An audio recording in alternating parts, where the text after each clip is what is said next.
ሰላም ነጃ በርሱ መጋረጃ ያለው አምጣልን ፈረጃ።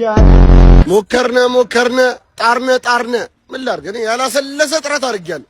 ኧረ ዲክለን ራይስ የሆነ ሰዓት ብቻውን የመጨረሻ ተከላካይ ሆኖ አገኘሁት። በአርሰናል ምክንያት ስንቱን ደገፍኩት።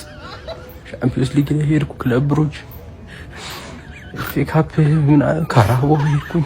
ስንቱን ፕሪሚየር ሊጉ ላይ 19 የሻምፒዮንስ ሊጉ ሲጀምር ስንቱን ስኬት የለም።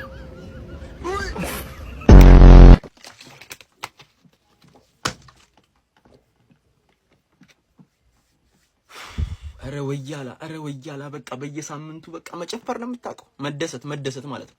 እኔ ቦርንሞት ማለት ወይ ለምን አገባችሁ ወይ በቃ እኔ ግራ የገባው ነገር እኮ ነው የሰራችሁብን። ወይ ተስፋ ሰጣችሁና የቼልሲ ነገር ሊፈጠር ነው አልኩኝ። እኔ በቃ የሆነ ነገር አርሰናል አሸንፏል።